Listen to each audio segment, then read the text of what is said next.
আজ আলোচনা করব কর্কট রাশির পুষ্যা নক্ষত্রের মার্চ 2026 রাশিফল। কর্কট রাশির পুষ্যা নক্ষত্রের ভিউ খুব সামান্য হয়, কিন্তু যেহেতু রাশিফল দিতে চেয়েছি সবার, এই জন্যই আর কি দেব, এবং কয়েকজন কমেন্টে রিকোয়েস্টও করেছেন। তা আসলে আপনাদেরকে বলি যে সব রাশিফল দেওয়া সম্ভব হয় না। সাধারণত আমার চ্যানেলে যে ভিডিওগুলোর ভিউ বেশি থাকে আমি তাদের ভিডিওগুলোই দিয়ে থাকি। আর এখন তো দুটো করে ভিডিও দেওয়া হচ্ছে প্রতিদিন, এই জন্যই সম্ভব হচ্ছে আপনাদেরটা দেওয়া। তো যাই হোক, আমি আলোচনা শুরু করি। আর একটা বিষয় জানানোর দরকার, সেটি হচ্ছে অনেক সময় চ্যানেলে যারা হরোস্কোপ অ্যানালাইসিস করায় তাদের অনেকেরই লগ্ন, চন্দ্র অথবা রবি এই পুষ্যা নক্ষত্রে পড়ে যায়। তো সেই ক্ষেত্রে আপনারা যখন এরকম কিছু ঘটবে তখন আপনারা ভিডিও পাবেন। এছাড়া কন্ডিশন হচ্ছে 5000 ভিউ পার হতে হবে। ঠিক আছে, আমি আপনাদেরকে জানালাম যে আমি কেন ভিডিও দিতে পারি না। আলোচনা শুরু করি। আপনাদের রাশির সপ্তম ঘরে ফেব্রুয়ারি মাসে যথেষ্ট গ্রহ ছিল, এবং সেই কারণে আপনারা নানা রকমের সিচুয়েশনের ভিতর দিয়ে গিয়েছেন, বৈচিত্র্যময় সময় পার করেছেন। সাধারণত আপনাদের রাশির বিপরীতে মঙ্গলের যে সক্রিয় অবস্থান, এর কারণে আপনারা আপনাদের যে বিপরীত লিঙ্গের মানুষ তাদের কাছ থেকে সহযোগিতাও হতে পারে, আবার অসহযোগিতাও হতে পারে। যেটিই হোক, আপনারা কিছু না কিছু পেয়েছেন, এবং এটি বৃহৎ মাত্রায়ই পেয়েছেন। আর বৃহস্পতি দ্বাদশে অবস্থান করছে আপনাদের রাশি থেকে, যদিও তার নবমপতি। সেই কারণে আমি ধারণা করছি যে মঙ্গলের ওই অবস্থান, যদিও তা এখন অষ্টমে আছে, তো যেদিকেই থাকুক মঙ্গল, বৃহস্পতির দ্বাদশে অবস্থান এটি আপনাদেরকে মূলত ভ্রমণ সংক্রান্ত বিষয় এবং বৈদেশিক বিষয়াদির দিকে ধাবিত করছে। কর্কটের জাতক জাতিকাদের মধ্যে সবসময় একটু চিন্তাশীলতা এবং ভ্রমণশীলতা, এই বৈশিষ্ট্যগুলো মাত্রাতিরিক্তই থাকে। তো সপ্তমপতি শনি সে ইসে অবস্থান করছে, নবমে যেমন অবস্থান করছে, তেমনই আপনাদের নক্ষত্র অধিপতি শনিও ওই নবমেই অবস্থান করছে। তো সেই সাপেক্ষে এটি আপনার ভ্রমণ যোগকে প্রবল করে। আপনারা দেখবেন, আপনারা ম্যাক্সিমাম মানুষ, এই নক্ষত্রের মানুষ ভ্রমণের সাথে সংশ্লিষ্ট আছেন। আপনাদের যে কোনো কারণে যাতায়াত করতে হচ্ছে। এদিকে অষ্টমে গ্রহ চলে আসলো এই মাসে। অষ্টমে গ্রহ যে শুধু এই মাসে আছে তা না, এর আগের মাসগুলোতেও রাহু ওখানে ছিল, কিন্তু মার্চ মাসে এবং ফেব্রুয়ারি মাসে গ্রহযোগটা এখানে প্রবল, যার কারণে অধিকাংশ জাতক জাতিকারাই এই কুম্ভ দ্বারা প্রভাবিত হচ্ছে। আপনিও প্রভাবিত হচ্ছেন। এখানে প্রভাবটা এরকম, অষ্টম ঘর তো, যার জন্য বিপদ আপদের কারণে বা প্রতিকূলতার কারণে আপনাকে ভ্রমণ করতে হতে পারে। যেমন কেউ অসুস্থ হলো, তার জন্য আপনাকে দৌড়াতে হলো। আবার এমন হতে পারে যে আপনি নিজেই বাইরে যাওয়ার চেষ্টা করছেন, বা বিদেশে যাচ্ছেন, বা কোথাও ঘুরতে বেরোচ্ছেন, বা এমন কোনো কাজ এর সাথে সংশ্লিষ্ট হলেন যেখানে আপনাকে যে যাতায়াত করতে হচ্ছে। এমনও হতে পারে যে আপনার পোস্টিংটা দূরে কোথাও পড়লো, যার কারণে আপনাকে প্রতিনিয়তই এর সাথে সংশ্লিষ্ট হয়ে যেতে হচ্ছে। এরকম নানান ঘটনা আপনাদেরকে প্রভাবিত করতে পারে। আমি মঙ্গলের কথা বলছিলাম। কর্কট সাপেক্ষে হিসাব করলে মঙ্গলকে রাজযোগকারী গ্রহের আওতায় ফেলা যায়। তো সেক্ষেত্রে মঙ্গল তুঙ্গস্থ হয়ে সপ্তমে অবস্থান করেছিল, তার একটা প্রভাব অবশ্যই আপনাকে বহন করতে হবে। অর্থাৎ আপনি বিজনেসের সাথে সংশ্লিষ্ট হতে পারেন, বিবাহের সাথে সংশ্লিষ্ট হতে পারেন, অথবা কোনো লাইফ পার্টনার পেয়ে যেতে পারেন, বা ব্যবসায়ে কোনো বিশেষ কারোর সহযোগিতা পেতে পারেন। কেউ না কেউ থাকবে যে পুরুষালী বৈশিষ্ট্যের হবে, এবং তার সহায়তায় আপনি ভালো করবেন। আবার আইনি সহায়তাও পেতে পারেন। মানে কোনো না কোনো প্রোটেকশন আপনার লাইফে এই সময় আসবে, যার কারণে আপনি মানসিক বল বৃদ্ধি করে ফেলতে পারবেন। আর এটি আপনার জন্য অত্যন্ত পজিটিভ হিসেবে কাজ করবে।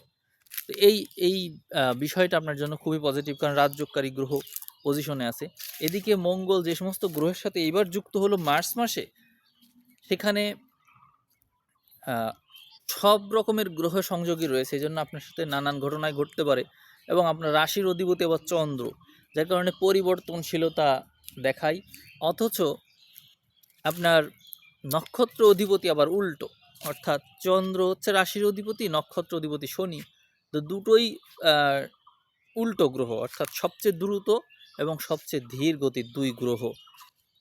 এটি হচ্ছে আপনার সাথে একমাত্র ঘটানো সম্ভব, আর কারণ না এরকম, যার কারণে আপনার মুড সুইংয়ের মাত্রাটা খুব বেশি থাকবে, খুব বেশি। এত মুড সুইং কারোর করে না আপনাদের যতটা মুড সুইং করে।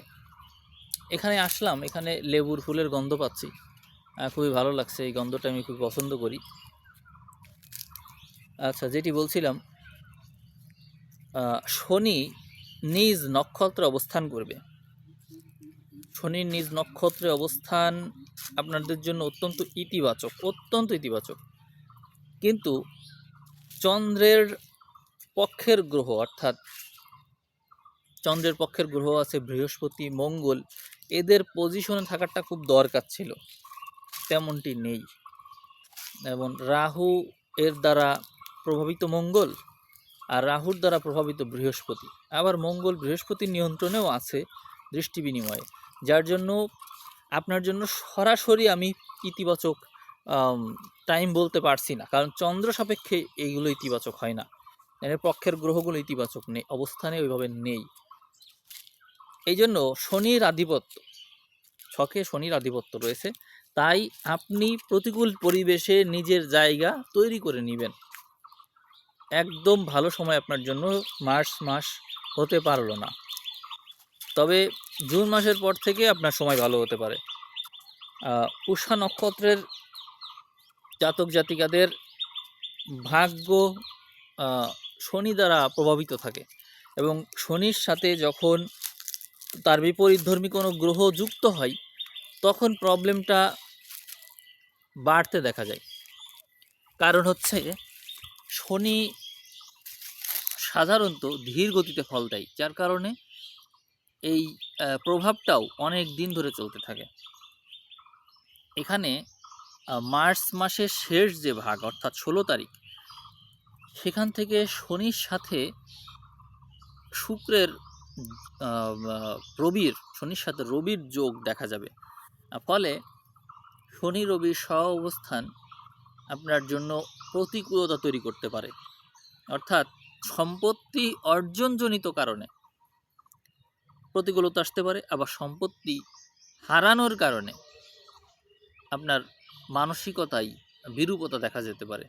অর্থাৎ আপনি কোনো না কোনোভাবে সম্পদ দ্বারা প্রভাবিত হবেন 16 তারিখের পরে, কারণ ওই সময়ে শনি যে আপনার নক্ষত্র অধিপতি, তার সাথে রবি যুক্ত হবে যে আপনার সম্পদের অধিপতি, এটি হতে দেখা যায়।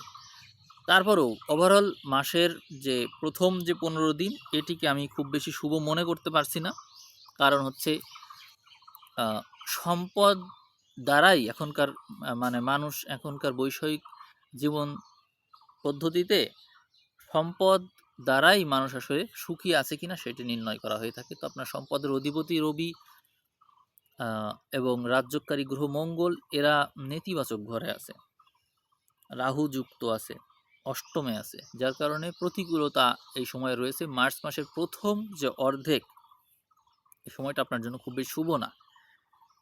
এই জন্য আপনাকে এটা মনে করে নিয়ে এগোতে হবে যে প্রতিকূলতা পেরিয়ে আমাকে কিছু করতে হবে। আর মার্চ মাসের যে পরবর্তী অর্ধেক, এই সময়েও প্রতিকূলতা থাকবে, কিন্তু তারপরও আলটিমেটলি বেশিরভাগ, অর্থাৎ সিংহভাগ যেটিকে বলে, সেটি আপনার পক্ষে থাকবে। সময়ের যে ইতিবাচকতার যে সিংহভাগ, সেটি আপনি পাচ্ছেন। আর অন্যান্য যোগ যদি বলি, আপনারা সংসার জীবনে সুখী হবেন।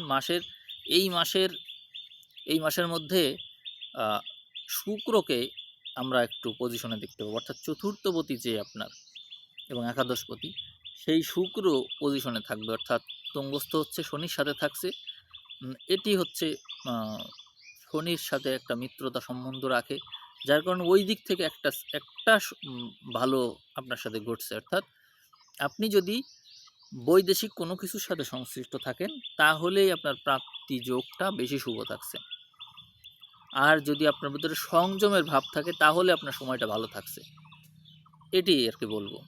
আমি পুষ্যা নক্ষত্রের জাতক জাতিকাদেরকে একটু সতর্কই করব, আপনারা ধন সম্পত্তি বিনিয়োগের ক্ষেত্রে অবশ্যই একটু সাবধানে কাজ করবেন। আপনাদের টাকা আটকে যেতে পারে, এই সম্ভাবনা আছে। কিন্তু ধার দেওয়ার ক্ষেত্রে একটু বেশি সতর্ক থাকলে ভালো হয়, কারণ ওই টাকা উদ্ধার করতে কষ্ট হতে পারে। আর বিপদ আপদের দিকে সাবধানে থাকুন, কারণ হচ্ছে এই সময়ে আয়ু সংক্রান্ত বিষয়ে জটিলতা আছে।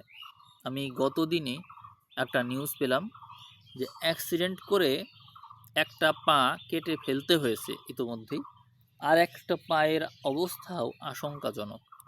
শুনে খারাপ লাগলো খুবই, যে একজন মানুষ তার পা যদি না থাকে তাহলে সে কীভাবে জীবন বাঁচবে। তো কোনো ঘটনা ঘটতে তো আসলে সময় লাগে না। আমি আপনাদেরকে সাবধান করব। অনেকেই মনে করেন নেতিবাচক ঘটনার কথা শুনলে, নেতিবাচক ভবিষ্যৎবাণী বা সতর্কতা এই সমস্ত শুনলে খারাপ লাগে, তারা হচ্ছে মানে পছন্দ করে না এগুলো। কিন্তু যার সাথে ঘটে সেই কেবল জানে। এই যে গ্রহ সংযোগ, যেখানে কুম্ভতে রাহু, রবি, বুধ, মঙ্গল এই গ্রহগুলো আছে, এতগুলো গ্রহ সংযোগ, এবার এখানে বৃহস্পতি দৃষ্টিও অবশ্য আছে, কিন্তু তারপর এতগুলো গ্রহ সংযোগ নানা ধরনের বিপদ আপদ ঘটানোর জন্যই কিন্তু বসে আছে। আমাদের সেরকম পরিস্থিতি পেরিয়ে ভালো থাকা, এটা কিন্তু আমাদের জন্য কঠিন, যথেষ্ট কঠিন সময়। তারপরেও আমরা ওইভাবে ফিল করলাম না, শুধুমাত্র বৃহস্পতির একটা শুভ প্রভাবের কারণে। আপনাদের নবম ঘরটা শক্তিশালী আছে, এটি হচ্ছে আপনাদের জন্য সৌভাগ্য। আর অনেকেই প্রেম বিবাহ নিয়ে একটু জানতে চাই, আমি বলবো আপনাদের জন্য অ্যারেঞ্জ ম্যারেজ এই যোগটা শুভ আছে। আর রিলেশনশিপের বিষয়ে বলবো, মঙ্গল যখনই শনির সাথে যুক্ত হবে, নবমে যাবে, তখন একটা শুভযোগ দেখা যায়। তো সেটি সময় লাগবে, সেটি মার্চে সম্ভব না। এপ্রিলের দিকে যখন রাশিফল দেব তখন হয়তো আপনারা জানতে পারবেন, যদি রাশিফল দিতে পারি তো। কিন্তু মার্চে না। এটা আপনাদের রিলেশন থেকে বিবাহ যোগ বা সেটি সৌভাগ্য যোগ হিসেবে যদি কাজ করতে চায় তাহলেও সেটি একটু ওয়েট করতে হবে আপনাদের। বৈদেশিক ভাগ্য ভালো আছে, আপনারা উচ্চশিক্ষার জন্য বিদেশে যারা যেতে চান তারা যেতে পারবেন এবং তাদের এই বিষয়টা শুভ আছে। প্রাপ্তিযোগ আপনাদের জন্য প্রাপ্তিযোগটা শুভ এই মাসের 5 থেকে 20 তারিখ পর্যন্ত অধিক শুভ, এবং তারপরেও শুক্র যেখানে থাকছে সেই ঘরগুলোও শুভত্বের দিক দিয়ে রয়েছে অনেক এগিয়ে। অর্থাৎ পরপর 3 মাস যদি আপনি ধরেন, 3টা মাস আপনার জন্য শুভ আছে। তা মার্চ, এপ্রিল, মে এই সময়গুলো আপনার জন্য শুভ, প্রাপ্তিযোগের দিক দিয়ে শুভ। এটি আর কি বলবো। তো আমি রাশিফল আর দীর্ঘ করছি না। আপনাদের যদি ভিডিও শেয়ার করার মানসিকতা থাকে, ভিডিওর ভিউ যদি বাড়ে 5000 ক্রস করে, তাহলে আপনারা আবারও গতানুগতিকভাবে সামনের মাসে ভিডিও পাবেন এবং আপনাদের কমেন্টের ভিত্তিতে আমি অবশ্যই সেই বিষয়গুলো বিবেচনা করে ভিডিও দেওয়ার চেষ্টা করব। তো সবাই ভালো থাকবেন। আমি ভিডিও এখানেই শেষ করছি। সবাইকে অসংখ্য ধন্যবাদ।